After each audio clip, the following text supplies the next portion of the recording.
Who were the winners of the French and English debates for the upcoming general election on April 28th? Well, if you listen to the CBC and the giant land whale that is Rosemary Barton, after she finished off a couple of buckets of sardines, they rolled her out into the studio where she gave her expert opinion, and surprise, surprise, the Carney was basically infallible. He didn't make one mistake. He answered everything. He was just perfect. And if you don't vote for him and his liberal cronies, then there's something wrong with you. But that's no surprise. She's basically been camped out in Trudeau's colon for the last decade. Such a pathetic excuse for a so-called journalist, if I've ever seen one. On the flip side, if you read some of the articles that come from right-wing leaning places, you have Pierre Poilievre was the clear winner, and basically the same thing. Everything he said was gospel, and he couldn't do any wrong. The truth is somewhere in the middle. Neither one of those fellas did particularly well, but they didn't suck either. It was kind of in the middle. It was very close to call, in my opinion. The obvious loser on stage was Jagmeet Singh. And when I say the obvious loser, I don't just mean in life and in general. I mean for the debates in particular in this case. But make no mistake, Jagmeet Singh is a complete loser. The guy's a tool bag. Especially in the English debates. He was... My ex-wife used to say this all the time. It's like this little yappy dog. You know, these little purse dogs. Yap, yap, yap, yap, yap at an elephant. They just lip, lip, lip, lip, lip. They can't do anything, but they go blip, blip, blip, blip, blip, because they think they can do something, but they can't. And I just kept thinking that's Jagmeet Singh, Kurzgesagt. Because all he did, the entire English debate was me, me, me, me, me, me, me. He tried it on the French debate too, but at least the moderator on the French debate, he had none of it. There's at one point, he's like, Mr. Singh, that's enough. Mr. Singh, stop interrupting. Mr. Singh, it's so-and-so's floor. And eventually at one point, he was just like, okay, Mr. Singh, I'm going to cut your mic. Okay, 3, 2, 1, cut his mic. And then he pitched a little fit. But he just wouldn't shut up. That's just not... It's not indicative of a mature, responsible parliamentarian, let alone a prime minister. Lead by example, buddy. If you are that concerned about things, wait for your time and present cogent, well thought out, persuasive arguments to make your point and prove to why the others are failing. Don't sit there and constantly cut them off and spew garbage rhetoric, most of it being misinformation and disinformation, something that he's always flipping out about with other people, and then immediately starts spewing his own misinformation and disinformation. It's ridiculous. He's not a serious candidate. He's not a serious politician. He's not a serious human being. Anybody that looks at him and goes, oh, that's the kind of leader that I want, I don't know, get your head checked. Seriously.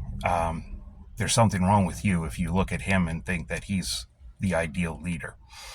He single-handedly has destroyed the NDP party. It's going to be... I wouldn't be surprised if it's a generation before it ever comes back again. He's definitely no Jack Layton. He's no Tommy Douglas. He's not even a Thomas Mulcair. It's that bad. The guy's pathetic, and he's ruined that party. So I don't know. They may be decimated. They may lose party status, and if they do, it's well deserved. because the people need to send a message to him. He's just, like I said, he's not a serious person. Francois Blanchet was freaking hilarious as always. The guy is just, you know, an OF's given type of politician, an OF's given type of person, and I always get a kick out of him. Um, Whenever I see him, and when he gives interviews and stuff, he's he's quite a jokester. He doesn't take anything too seriously. He's a very serious person, but he also realizes that if we all walk around, with a rod shoved up our arse and everything is like, um, then that's not a good life to lead. And so he does have a very good sense of humor. You know, it ranges from the dry and subtle sarcastic right to the blatant and obvious silliness and ridiculousness over the top. But he was definitely the comic relief. There's no doubt about that for the French and the English debate, especially the English debate. A lot of people ask why he's even there for the English debate, since he simply just represents Quebec's interests, and that's all. He doesn't care about Canada, and he says as much. So why he was even at the English debate, I don't know. And he kind of presented that thought himself, because not every time, but often when a question would come up, he would either answer very briefly in a few short words, or you would see him while other people are answering questions, he'd be busy writing down these little, like, speeches. And then when it was his turn, he'd be like, I haven't gotten enough time to speak yet, so I'm not going to bother answering your question. I don't want to be prime minister. I'm just here for Quebec's purposes.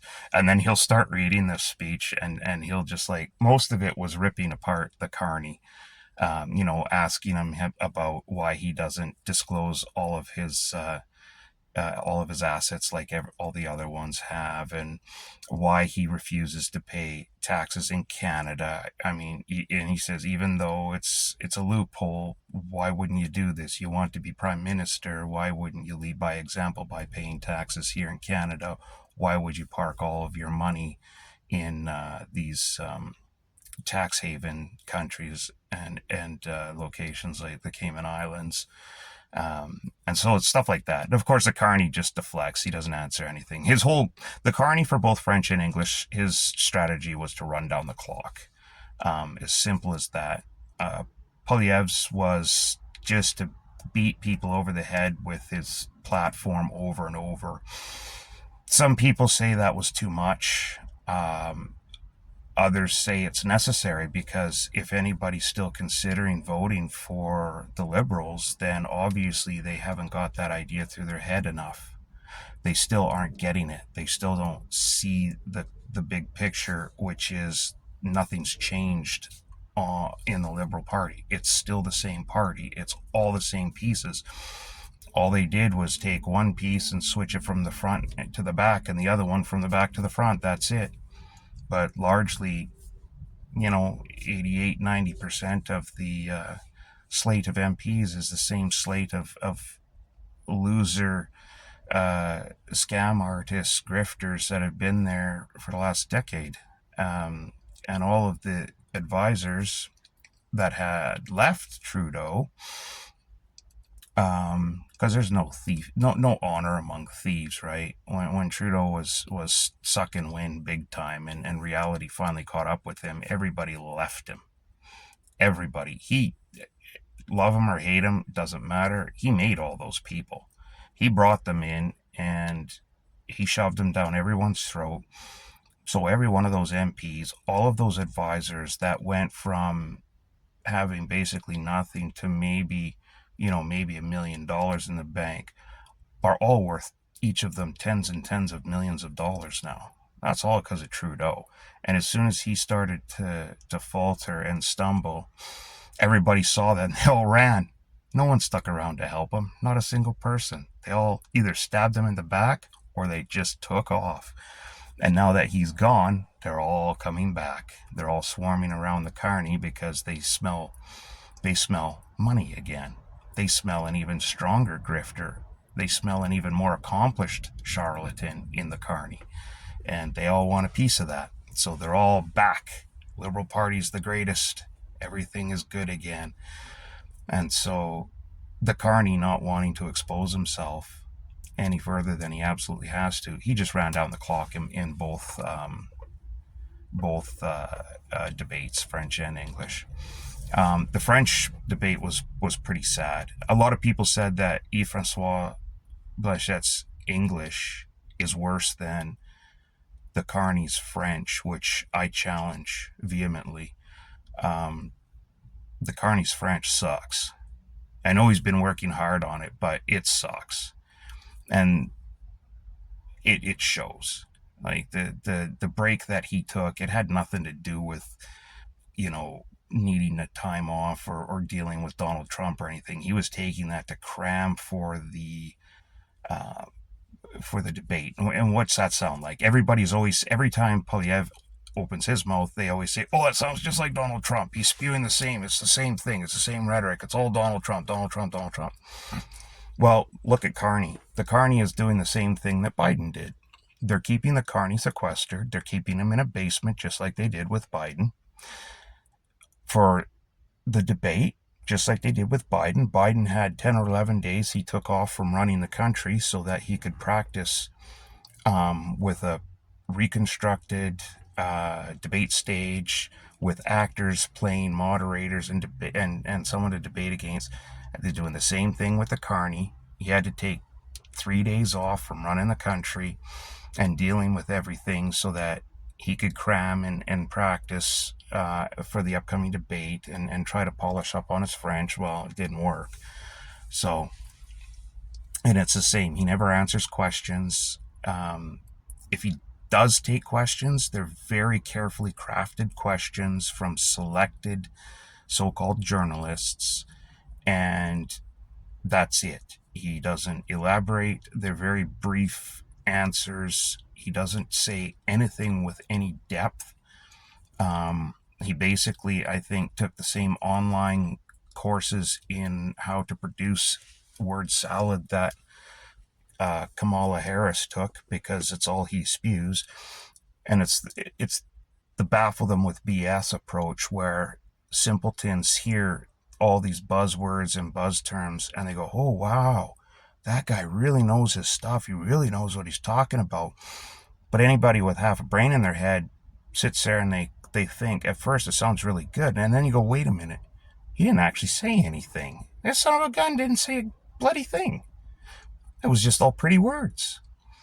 But at least you don't get the like you did with Junior Trudeau.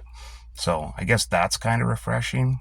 But it really, I don't see how the debates could have really moved anybody's needle, regardless of where you are.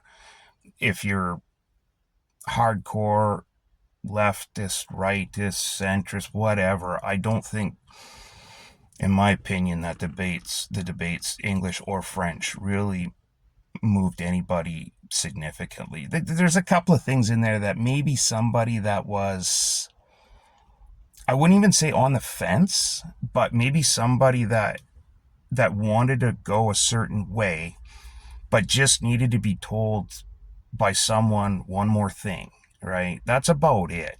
Like maybe people that were just about there to vote for Liberal or just about there to vote for their Conservative MP or whatever, but just weren't quite there. Maybe they heard one thing in the debate that pushed them over the edge. But again, these people were probably going to make that decision come game time anyway. So I don't really know how much of a significant impact any of this had on anybody, really.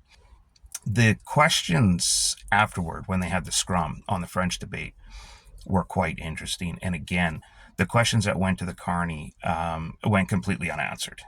He just sat there and ran out the clock. He just threw word after word after word out until the clock ran down. It's like, oh, we're out of time, and off he ran. Um, Jagmeet Singh was absolutely ridiculous. Talk about a petulant child. Boy, he spent way too much with Trudeau over the last several years. Way too much time with Trudeau. There was a reporter from Rebel News, and if people don't know Rebel News, they're an independent media organization here in Canada, completely self-funded by viewer donation. They don't take any money from the government, and they struggle just to do their job. So Drea asked about the church burnings, and Jagmeet Singh, channeling his best Junior Trudeau impression, was like, I don't talk to Rebel News because they're full of misinformation and disinformation. And then immediately after that, he starts spewing misinformation and disinformation himself. It's ridiculous. But he was really rude to her too, right? Like, she starts asking her question, and he's like, I'm sorry, who are you with? And she says, Rebel News. And he goes, well, you know where I'm going with this. I'm not going to answer your question. You know that, right? I was like, dude, let her at least talk, you know? And it always makes me wonder how all of the leftists, this only happens with men from the left, who always want to tell you how much of a feminist they are, how much they believe in women's rights and blah, blah, blah. And then when it comes time to talk to a strong, confident woman, they're rude. They clam up, they fight, they kick, they scream, they bitch, they moan. He basically stopped just short of telling Drea to get back in the kitchen and start making everyone sandwiches. It's like, Jesus, dude. It's one thing to be a misogynistic prick, but it's a whole other thing to be a racist misogynistic prick. And since the left is always throwing these terms around with no cause, I think it's only fair that I throw a couple back at them with cause. Watch the clips, make your own decision, but it's obvious he wasn't prepared to debate a strong, confident woman. He just wasn't. Strong, confident woman of color, even. He just couldn't do that. So he just clammed up. Polyev, on the other hand, he answered all the questions, and he acted very professional when he did it. A typical politician, though. He did speak with his own rhetoric on all the questions he answered, but at least he answered them. And he didn't run around in circles. He didn't spew a bunch of nonsense, and he didn't just sit there and talk and run down the clock. What he said actually made sense. And Yves-François Blanchet, he answered one of the questions, and the other one, again, was a Rebel News reporter. And he didn't answer it. He just said, oh, well, you're going to write whatever you want. You already have your quote, so I'm not even going to answer your question. The question was about pipelines, I believe it was, why Blanchet refuses to let an east-west connector go through Quebec to get crude oil and natural gas to Tidewater on the East Coast and our refineries out there, but he's perfectly okay taking transfer payments from Alberta, from where that money comes from the crude oil that is sold, right? So it's kind of hypocritical, but yeah, he wouldn't answer the questions, so I don't know. And then the next, when they had the English debate, they canceled the question period afterwards, which is incredibly disappointing because most of the questions they asked during the debate were stupid and they were useless. And it was crap that people don't really even care. It's crap that doesn't even really affect you, your daily life. Why for example, immigration, illegal, unfettered uncontrolled immigration is something that affects every single Canadian from coast to coast to coast. These people, yeah, sure, they sneak in through Quebec, but they end up getting airdropped in cities all over Canada, including my own. And everywhere they get shuffled off to, they immediately overwhelm all of our social services, schools, medical clinics, hospitals, everything. They overwhelm the welfare system in every province that they land in because none of them have any employable skills whatsoever, because most come from cultures that they don't understand what work is. They don't know how to work. They don't know what work is. They don't want to work. As some people might go, oh, racist, oh, racist. I don't care. It's a fact. And so it's something that affects everybody. But they didn't talk about immigration in the English debate, only in the French debate, which is kind of, I thought, kind of bizarre because it affects English speaking people just as much as it affects Quebecers. So I thought that was kind of strange. They didn't talk about, they really didn't focus on heavy industry like oil and gas, mining, forestry. They lumped it in with a bunch of other crap like climate, the climate crisis, the existential climate crisis that's going to kill us all. Those two things don't go hand in hand. One is real and could make Canada the richest country or one of the richest countries in the world. The other is made up nonsense and BS rhetoric so that the top, half and 1% can push green, so-called green technologies down everyone's throat and get richer and richer. So putting those two things together was kind of stupid because heavy industry didn't get anywhere near the attention it deserved. But anyway, it really, like I said, it really, at the end of the day, it didn't really move the needle for me at all. I will vote for my Conservative MP, and I was always going to vote for my Conservative MP, and this didn't change things. So, and I think for the most part, most people are like that. So if you didn't catch it, that's kind of the rundown from my point of view. Anyway, it's my opinion, which is really, for the most part, it's the only one that counts. So, there you go. Now you're in the know.